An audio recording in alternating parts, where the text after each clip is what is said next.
Hey everyone, it's Edible Incredible here, and today I'll be discussing my favorite villain in all of video games, Ganondorf Dragmire. Also known as Ganon, King of Evil, King of Thieves, King of Darkness, the Dark Lord, Prince of Saiyans, Darkness, Scourge of Hyrule Castle, Calamity Ganon, Dark Beast Ganon, King of Hyrule since he technically was for 7 years, and best of all, a pig.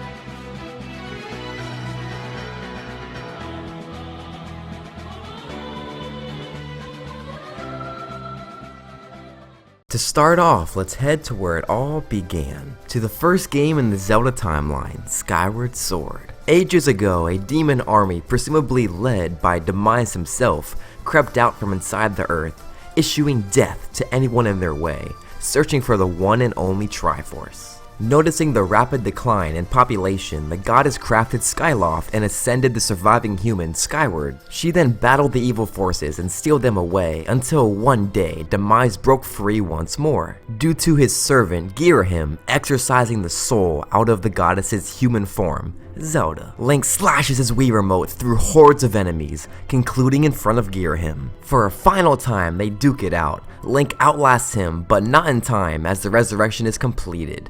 We then finally witness the purest form of evil to date, Demise, who's basically the devil of the Zelda series. He offers Link to join him in combat, teleporting to some unknown evil realm. As courageous as Link is, he proceeds, without one thing slowing him down, except for Fi informing him there's a 0% chance of returning, unless he succeeds. Well, no shit, Fi Fi Fo Fum, however the internet wants to pronounce your name. Honestly though, I love Fi, just gotta mess with her computerized side sometimes. Anyway, Link literally uses lightning strikes to his advantage in finishing off Demise. Now, this upcoming dialogue is extremely important for the next evil incarnations. Demise states as he breathes his final breath, "An incarnation of my hatred shall ever follow your kind, dooming them into a blood-soaked sea of darkness for all time." And thus, Ganondorf is officially destined to be created. He makes his first appearance in Ocarina of Time,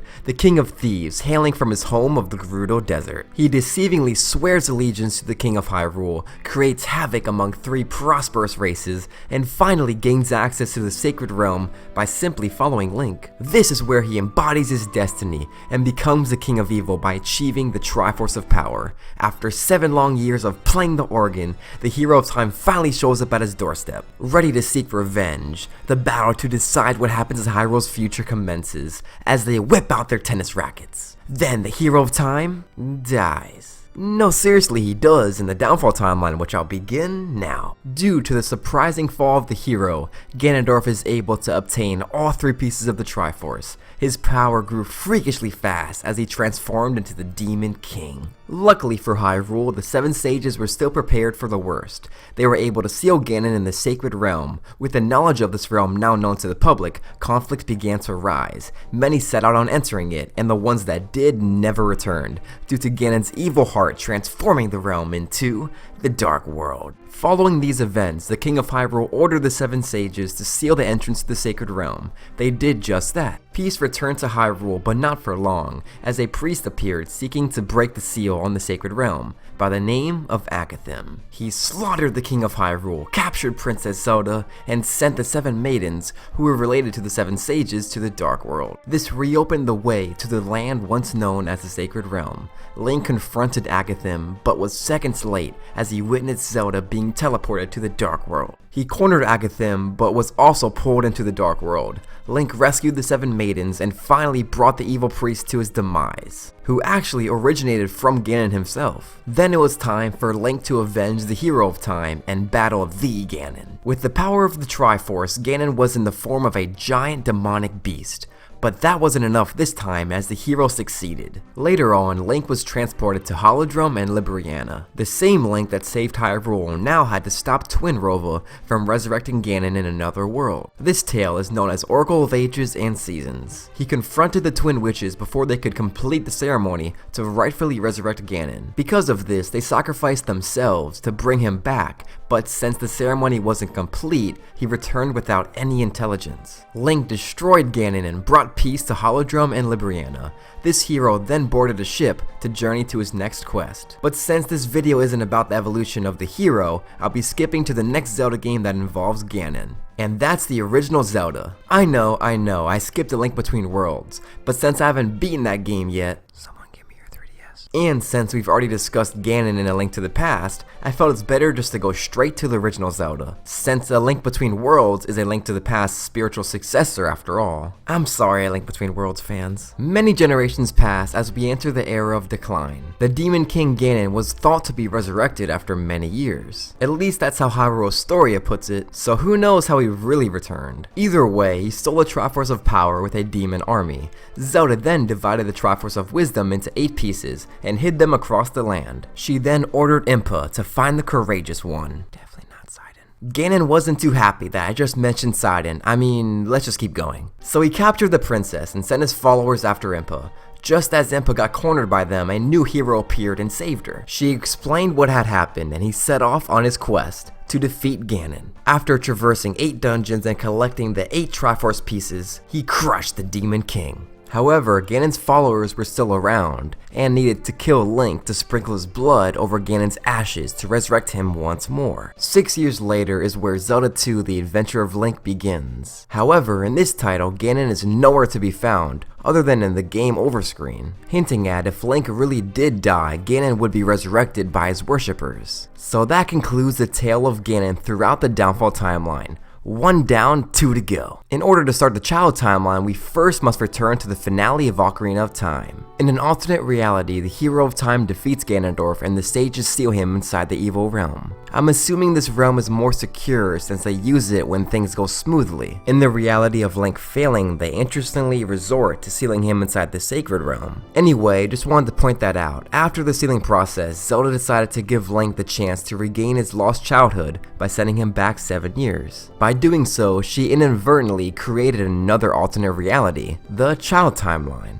After placing the Master Sword to rest, and shockingly watching his Navi leave, he sets off to see the young Zelda. Informing her of what the future will bring, she gives him the ocarina and tells him to go far away, so Ganon could never enter the sacred realm. Many years pass, Ganondorf is brought to his execution due to the royal family being aware of his future plans. However, the execution failed. He broke free due to the Triforce of Power choosing him. He even murdered one of the sages that were previously tasked to end his life. Luckily, they were able to seal him inside the Twilight Realm using the Mirror of Twilight. Ganondorf found the distressed Zant and made a goal with him to unite the Twilight Realm with the Light World to create a single Dark Realm. Zant stomped his way to Princess Zelda and forced her to surrender her land to the Twilight. The Twilight Princess by the name of Midna teamed up with the Hero of Time's descendant to utterly obliterate Zant, just to find out Ganondorf was his master, and as long as he lived, he could revive Zant at will. Link and Midna, along with the help of Princess Zelda's light arrows, fended back the King of Darkness. In his final effort, Ganondorf whipped out the very blade that was supposed to kill him by the hands of the sages. However, with the blood of the Hero of Time flowing through his veins and the legendary Master Sword at his side,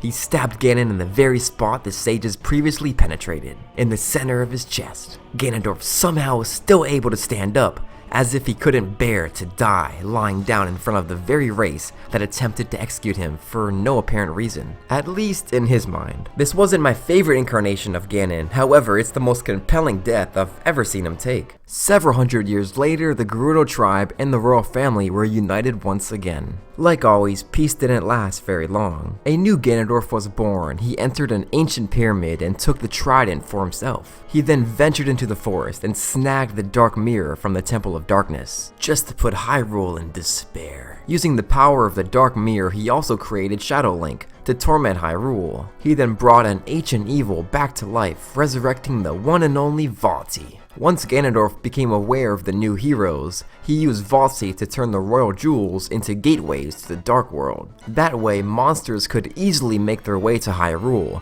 Using the trident, he turned any knight who opposed him into demons. These 4 links used the power of the Light Force to their advantage and powered up the Force Sword, making it strong enough to demolish the evil wind sorcerer, Vaati. Now to the final confrontation of the child timeline, at least for now. This new Ganondorf was transformed into Ganon. I was honestly a little confused at first how he suddenly showed up as Ganon in the finale, when throughout Hyrule's story they mentioned him as Ganondorf, up until the end that is. It's not stated directly in Hyrule's story, however I did a little research, and found that it's assumed the Trident's dark magic is what turned Ganondorf into Ganon. Within the desert temple, Link finds the Trident's chamber. An inscription reads that the Trident holds an evil spirit, and that the wielder will be granted with an evil power, supposedly hinting at Ganondorf's transformation. When looking back at this, I kinda wish he stayed as Ganondorf for the final battle. This was actually the first Zelda game I ever completed. I beat this game as a kid, and nowadays I can't get enough of Ganondorf. Either way, I have fond memories of defeating Ganon. Anyway, the 4 links seal Ganon within the 4 sword, ending the child timeline as we know it. And now, the final timeline also begins with Link beating Ganon. But this time, instead of following Link back 7 years, let's follow Zelda. After sending Link back, she returns to the land that just witnessed the evil king's farewell. Hyrule prospers, but without the blood of the hero. The seal slowly diminished over time, allowing Ganondorf to crawl back to Hyrule, blanketing it in darkness once more. The king entrusted his future to the gods. The seemingly endless downpour followed, drowning Ganon, the Gerudo, a majority of the Gorons, the king of Hyrule, and forced Zora to magically sprout wings. So I guess they were just caterpillars this whole time? Regardless, hundreds of years go by and civilization thrives atop Hyrule's mountains. Ganondorf breaks free yet again and begins his search for the one related to the Zelda of old. Using his pet bird, he captured Toon Link's sister, since she has those Hylian ears. Link faces this kidnapper head on, but only gets a few seconds to know who he's truly up against before being tossed aside. After some good old healthy adventuring, the hero of winds pulls the Master Sword under the ocean and charges towards Ganondorf, only to be slapped aside yet again. But more importantly, he discovers he must return power to the Master Sword by seeking out the ones related to the sages, who were strategically slaughtered by Ganon. Seeing his Triforce of Power illuminate while Tetra got close, revealed to Ganondorf who this era's Zelda was. Luckily, they both got away due to that newly evolved butterfly race. After restoring the Master Sword to its former glory and helping Tingle's amazing addiction to rupees, Link runs aimlessly at Ganondorf yet again. But I guess the third time's the alarm, right, Toon Link? Either way, he does seem a lot more prepared this time. After Ganondorf's speech about the gods destroying our world,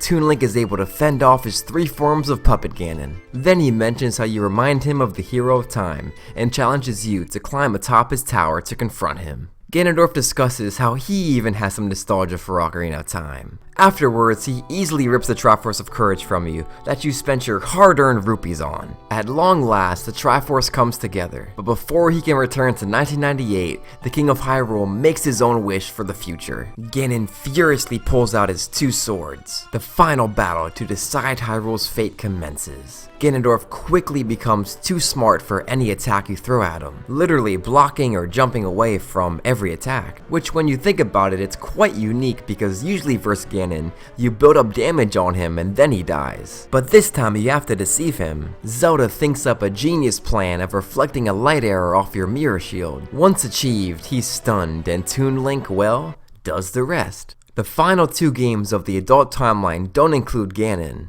So now it's time for that one Zelda game I haven't mentioned yet. Since we all know this game's timeline placement is at the end of a timeline, I thought it best to leave this game for last. The Legend of Zelda Breath of the Wild. 100 years prior to the events of the game, Link and Zelda prepare for the inevitable, and that's Calamity Ganon. Upon his return, their plan is utterly destroyed and he seized control of the Guardians and Divine Beasts, causing so many casualties and even seriously injuring Link. At the last possible moment, Zelda somehow released her true power, which I guess is the literal Triforce, potentially tucked away in her bloodline. Who knows for sure though. Link becomes breathless and goes unconscious due to the close eye contact they exchange. It puts him in a love coma for a century, leaving him void of all of his memories. He sets out on a new journey to find himself and most importantly to destroy Ganon. Upon his return to Hyrule Castle, Link finds the Calamity